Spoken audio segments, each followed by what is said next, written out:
We at the Everything Red Deer podcast acknowledge that it is recorded on Treaty 6 and Treaty 7 land, as well as on a historic gathering place of the Métis. We thank the elders and knowledge keepers who remain with us today and those who've gone before us. This acknowledgement is small, but meant nonetheless as an act of reconciliation and gratitude. Local, credible, now. You're listening to the Everything Red Deer podcast, powered by rdnewsNOW. We talk to the movers, shakers, and newsmakers around Red Deer and Central Alberta, then bring those interviews to you. And now, here's your host, Josh Hall. Welcome to all out there listening, whether it's your first time, third time, or maybe you've checked out all 6 episodes, including this one so far. This is the Everything Red Deer podcast powered by rdnewsNOW, and I am Josh Hall. We have got a couple great interviews for you this week, and we're going to get right into them with a somewhat abbreviated amount of chit-chat today, given that we're recording a couple days in advance as people are on vacation. First up, rdnewsNOW's Ian Gustafson recently caught up with the owner and general manager of the Red Deer Rebels, Brent Sutter, to chat about being inducted into the New York Islanders Hall of Fame, as well as the club's Ring of Honor.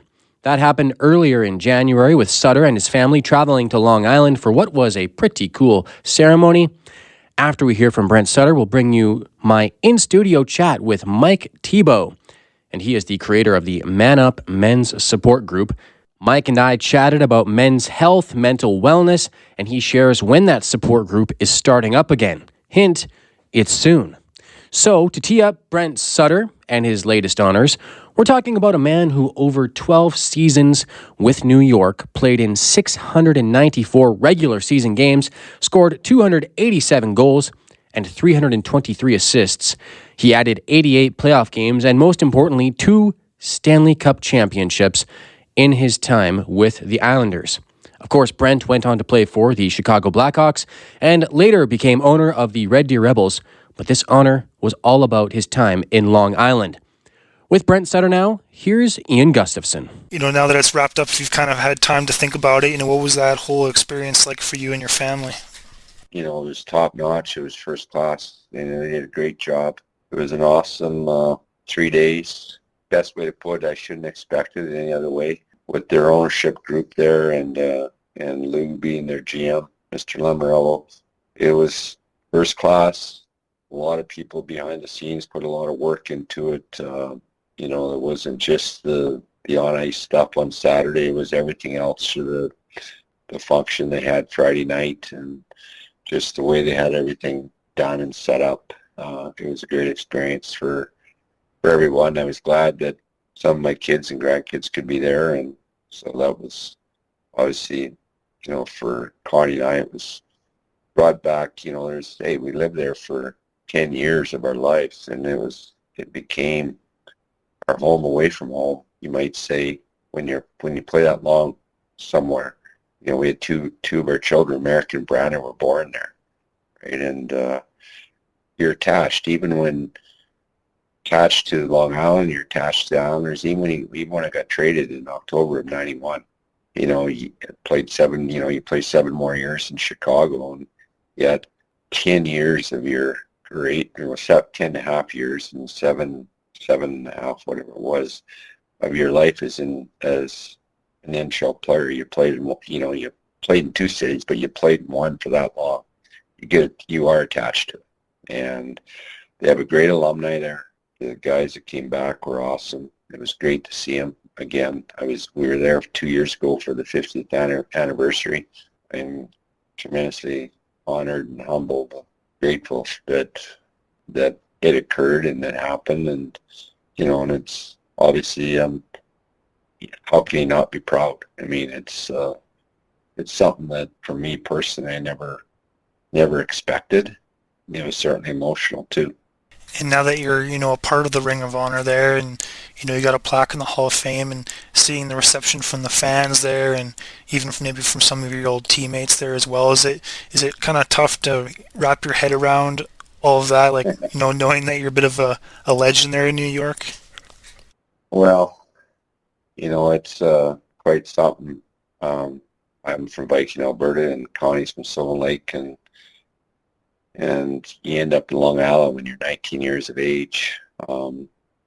It can be tremendously overwhelming, and the people there certainly made it a lot easier for sure. That my teammates, all my teammates, the organization, everybody, and then you do your job, and that's what I live by. Just go out every day and do your job, and do the best of your ability and make yourself better at it. And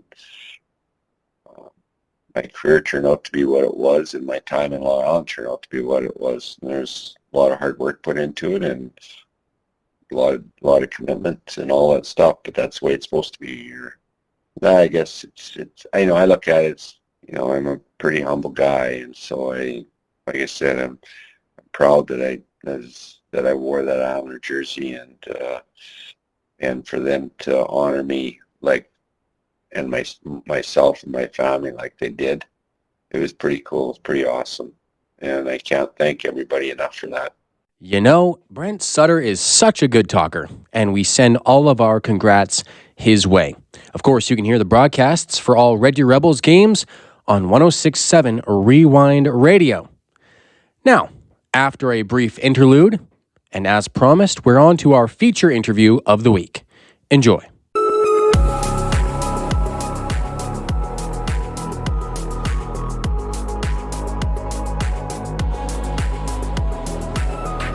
We now welcome to the Everything Red Deer podcast a man who used to work in our building here at Pattison Red Deer, but he's gone on to do some cool stuff since. You may remember him from his days on 106.7 The Drive.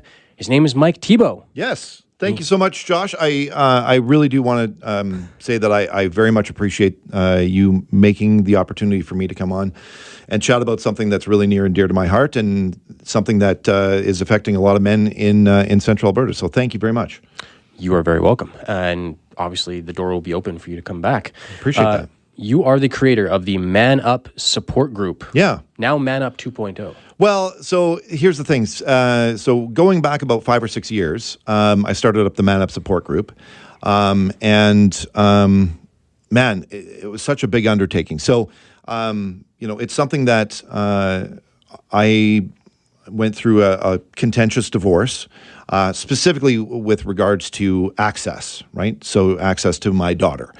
And I ended up, having to hire 3 different lawyers over the course of 10 years. A lot of lessons were learned in that process. A lot of questions, a lot of stress. So I'm I'm the type that, over the course of my many years on this earth, I learn lessons, it seems, the hard way. So what I wanted to do was take the lessons that I've learned and pass along information, hopefully help to educate men who are going through similar circumstances, so that they're not butting up against those lessons as hard. I mean, it is a very emotionally draining experience when you're facing litigation, when you're going through the court system. Like, it is daunting. And so I wanted to turn a bad situation into a positive situation as best as I could, right? So over the course of that, working in radio for many, many years, working in media, you meet a lot of different people, you make a lot of network connections. And so that allowed me to have a base to reach out and ask if there was anyone in the community that wanted to help. And luckily enough, there were. And so, I had a couple of counselors that came in and gave presentations to the guys. I had my lawyer come in. She gave presentations to the guys. So it was basically like a really great opportunity for guys to ask questions that they couldn't find answers to, and not have to pay $300 an hour to do it, right? So that was the first iteration. Okay. And then now, I needed to take a break. I needed to work on boundaries. It's a lot to take on.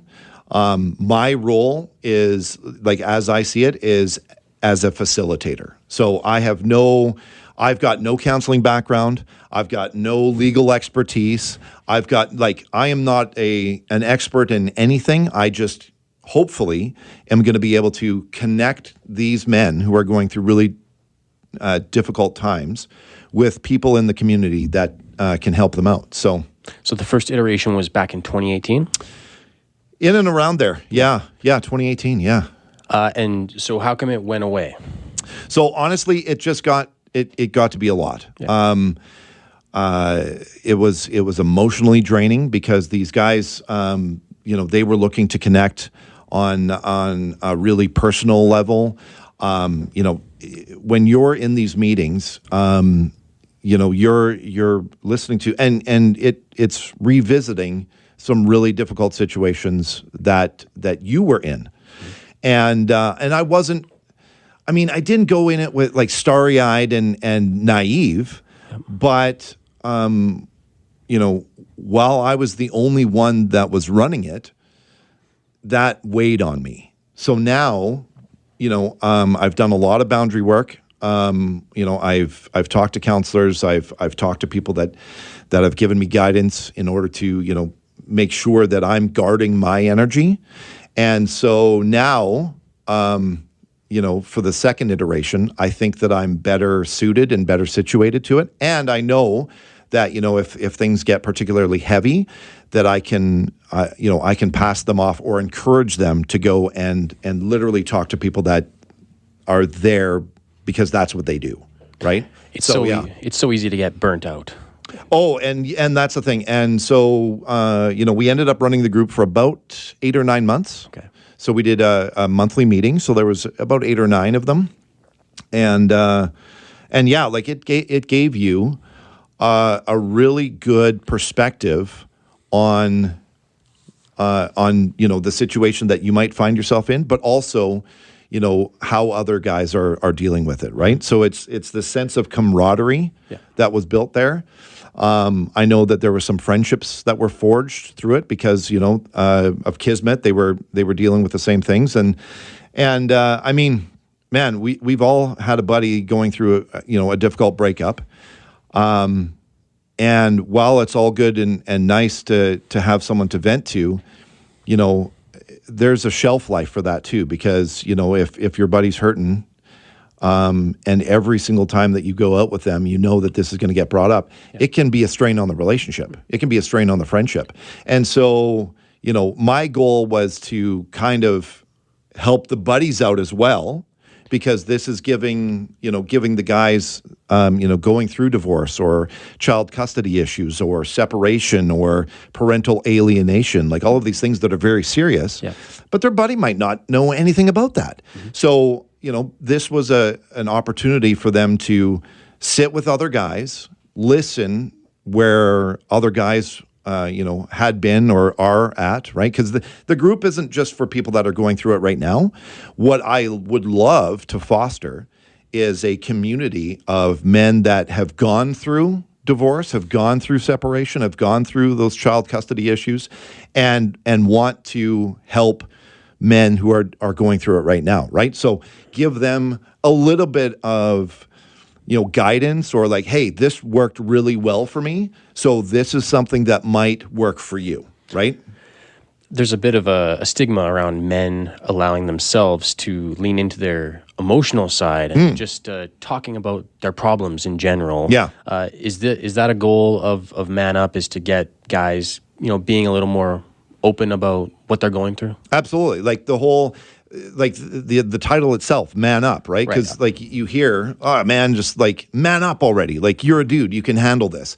And it's not real life. Like we hurt too, right? Like, but for some reason it's a sign of weakness to show that and to cry or to really bare your soul of the things that, are really weighing you down and really weighing heavily on you. So yeah, like man up, or like the throw some dirt on it mentality. You'll be fine. Brush it off. That's not real. That's not real perspective. That's not real world, right? So absolutely, like the whole entire goal is to showcase just how important it is to take care of yourself. So that is in talking to professionals, talking to counselors, right? Talking to lawyers, talking to people in this community that are going to be able to help you transition through this a lot easier than if you try to do it on your own. right? So, I think empathy is a superpower. I think talking to a counselor and taking care of your mental health in that respect is a show of strength, right? Because you understand that everything is overwhelming. I'm trying to, for example, okay, so if you don't take care of yourself, so it's the whole airplane analogy, right? Like if the airplane is going through turbulence, you put the mask on yourself before you put it on someone else, because you're not going to be able to help them if you're not taking care of yourself first. So in that respect, you take care of yourself. You take care of your mentals, as Marshawn Lynch would say, right? You take care of your mentals. You take care of talking to someone. You get yourself in a better headspace. So right now, let's say you're not seeing your child, your kids very often. Get yourself in a headspace so that when you do get access to your child, that you're in that positive headspace, so that the time that you spend with your kid is going to be meaningful, right? Is going to be so much better because you're in a good headspace. There's going to be positive energy around dad's house. And then, dad's place is going to be a fun place to go, right? Like, especially if you've got little kids, you've got to make sure that, you're trying to, in the midst of this maelstrom, in the midst of this storm of emotions, that you're showing that dad's looking after himself, right? Because that resonates. Kids see a lot. They learn really quickly. So, yeah, you've got to take care of yourself. And talking to someone is a huge step in doing that. Yeah. So things like legal issues and divorce and separation and custody battles, these things go hand in hand with other things such as like depression and anxiety. If there's a guy out there listening and he's looking for a support group, and I don't think there's too many of them around. No. And I know that because I've looked. Yeah. But if there's a guy out there who's maybe he's just going through depression or anxiety or something like that for nothing related to legal issues, for example. Is this the place for them? Absolutely. Yeah. Like this is the goal is, yes, like we are going to be talking about divorce, separation, custody issues, all of that. But what I want is to foster that mental health, wellness, and mental wellness, like taking care of yourself. And so while, we might have a lawyer in on one meeting, well, maybe that's a meeting that doesn't necessarily speak to you, but we're going to have counselors at other meetings, right? So, and that, has a wide swath of potentials, because it's not just counseling services for divorce or separation or anything like that. It's to help make men get better, right? And so you're exactly right. The whole entire purpose of coming up with the group and starting the group was because there wasn't any groups of that at the time, right? So I checked out a couple of other groups. There was ones that were at different churches, but that could be a stumbling block for a lot of guys if they feel that they're going to get preached at or something like that. So I want to make this as accessible to every man, regardless of what he's dealing with, right? So, and then there was the domestic violence groups that didn't necessarily speak to what I thought, the group of men that I needed to chat with and trying to help. So yes, but in doing all of this, like I've had discussions with the Outreach Center. They've changed their name from Women's Outreach to the Outreach Center because there are programs in place for men. So what I'm doing as well is I'm making these connections. So I'm making more networking connections, and hopefully working alongside them, they'll come and do a presentation or two at each at the meetings, and talk about potential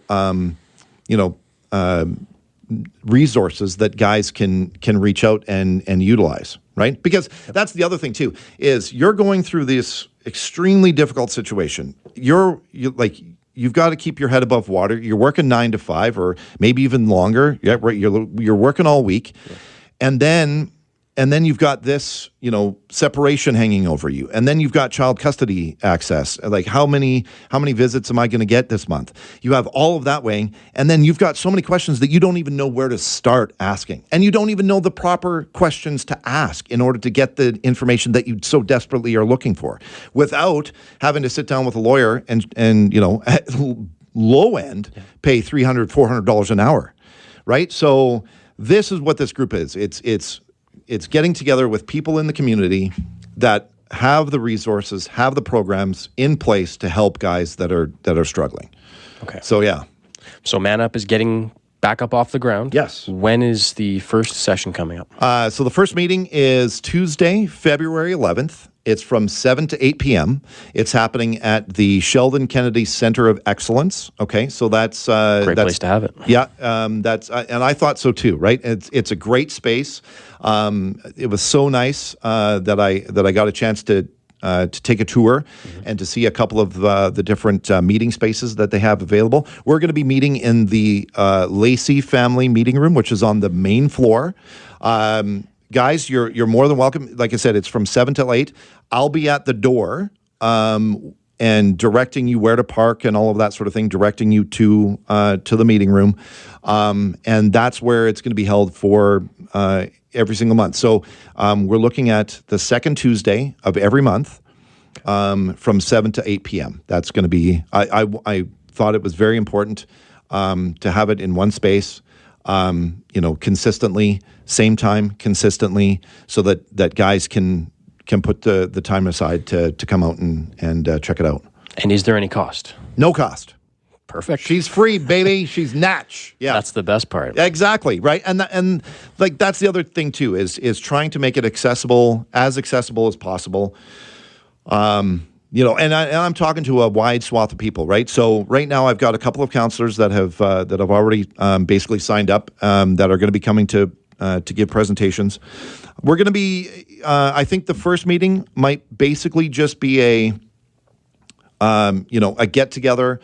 Where are you at? What are you dealing with? Let's chat about things, and then from there, I'm going to start scheduling speakers to come. Right, and the presentations are anywhere from 15 minutes to a half hour, depending on the subject matter.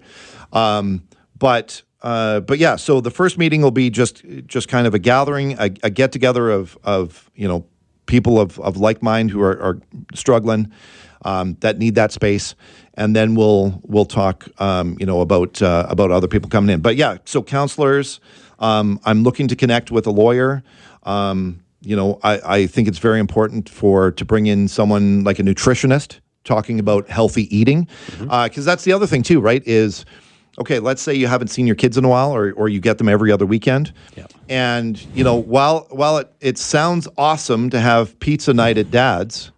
If it's pizza night at Dad's every night at Dad's, that gets old. And one of the best ways to connect with your kids is to cook together. So I would like to reconnect with a nutritionist or someone to talk about food. While the guys are struggling, that's also something that they need to take care of themselves, but also for the kids. And then others, right? And also, I do want to make mention, I was very, very appreciative of the fact that so many women came out to help. Yeah. So we're talking female counselors, we're talking female lawyers, we're talking female nutritionists.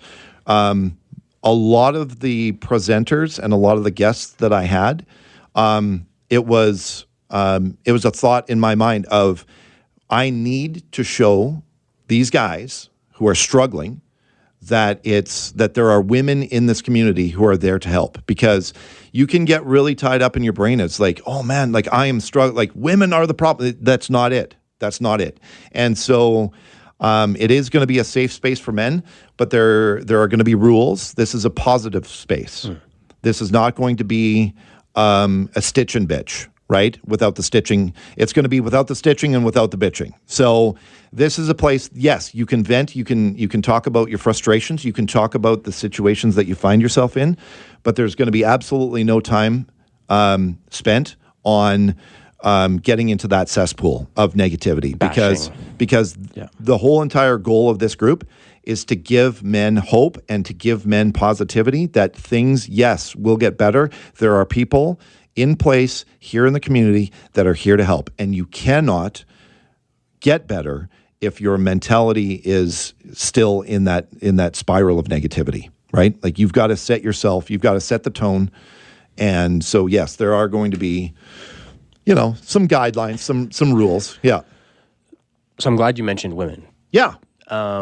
What would you say to the women out there, not necessarily like the women who are going to court battles with the men who are going to be in your group, but maybe there are men who will be attending man up sessions they have a perfectly good relationship with a woman or somebody else, and that person is a support person for just as much as the group will be for the person attending. Yeah. So that's kind of the first part of the question is what would you say to those people? And also, do you think Man Up could ever have an offshoot for women? Well, I love these questions. So I got to give props. Okay. So I was very briefly a part of 100 Men Red Deer. Okay, yeah. Okay.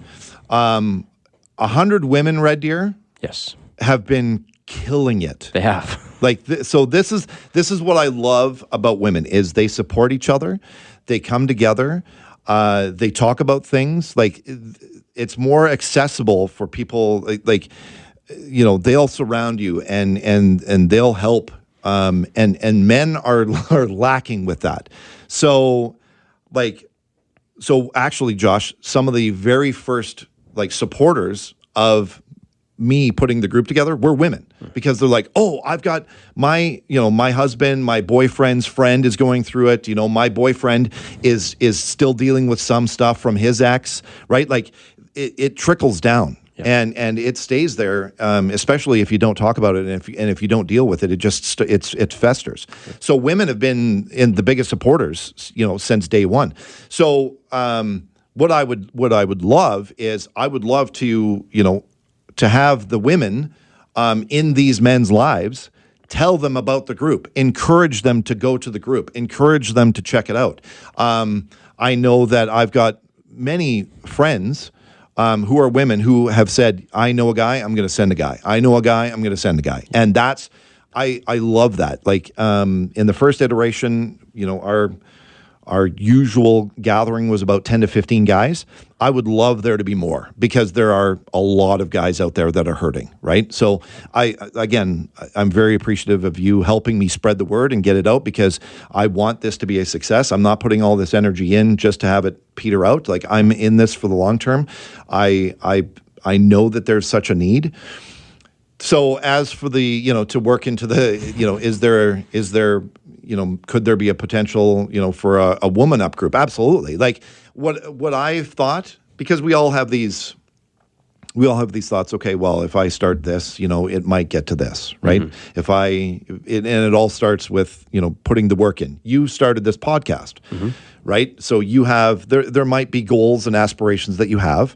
You kind of temper those expectations. You temper that so that you're not taking on too much. But, like I've bought like manupalberta.ca, manupalberta.com. Like if this group is successful and there's a lot of support for it in this community, I can't see why it can't go to other communities because it's not only Red Deer or Central Alberta men that are going through these issues, right? Like this is widespread. So that's kind of where my mind has been at. But I mean, yeah, the more that you can come together and kind of, talk to people that are going through things, you might think that, there were times where we were sitting in and listening to these guys' stories. And like I said, it puts a new perspective on things because like, man, you're going through some stuff, but then all of a sudden, like you hear this guy's story and you're like, oh my God, that's incredible. And so, it helps shift some things, in your mind. And when you're connecting with these other guys, you see that it's not just you that's doing this, right? It's not just you that's going through this. I think that's the biggest thing that I would remember from when I have attended a men's support group in the past is that that's the first thing you realize is you're not alone. And that's, part of what keeps you coming back, because everybody's dealing with something and can have some appreciation for what you're going through, and you can have an appreciation for what they're going through, even if it's not the exact same thing. Exactly. So, you can take lessons, or you can take advice, or guidelines and all of that sort of, like, it's good on you for like seeking out, to go to a men's support group. Like I said, like that's a sign of strength to me, right? And we really do have to shift that narrative. They're underrated, I think. If you've never been to one, like, it's actually kind of fun. Yeah. Okay, so February 11th is the first date. Where can people get more information outside of listening to this podcast? Okay, so and I have to give a shout out to a couple of very special women in my circle, Robin and Sarah. They are wonderful people, and they put together a website for me. So you can go to manupsupport.ca. If you put in manupsupport.com, you're going to get there too, right? So I've got a few different domains that I bought. It's all going to direct you to manupsupport.ca. Okay. And so we're going to have information on there. I've got my first blog post done, so that's all there as well. We are a Man Up Support Group 2.0 on Facebook. Okay. And then, like, as the group grows, that's when I will start investigating other platforms. I've never been an Instagram guy, and there are certain places that, I think would fit better. So I'll be investigating all those, but manupsupport.ca would be your best bet. And then we're in the midst of, there will be links. Like, my goal is to show support for those that are supporting me and supporting the men. So there's going to be links to the groups and organizations and people that are helping out, counseling services and all of that sort of thing too. So it's going to be pretty sweet, dude. Thanks for coming on the pod, Mike. Yeah. We worked together for like 9 months. Yeah. And now one day only. Back at it. And I appreciate it. And we're in, like, my old space. I like this, being back here. I have really pleasant memories, best gig in the world. I loved doing the morning show on the drive. I'm very, very appreciative of you making the time. So there you have it. Mike Thibault, creator of the Man Up Men's Support Group. You can find out more at manupsupport.ca or manupsupport.com. Yeah. Either will work. I've been Josh Hall, and thanks for listening to the Everything Red Deer podcast. This has been the Everything Red Deer podcast, powered by rdnewsNOW. This podcast is produced and edited by the team at rdnewsNOW and Pattison Media Red Deer. Make sure to download our mobile app and subscribe to our free daily newsletter by visiting rdnewsnow.com. Thanks for listening.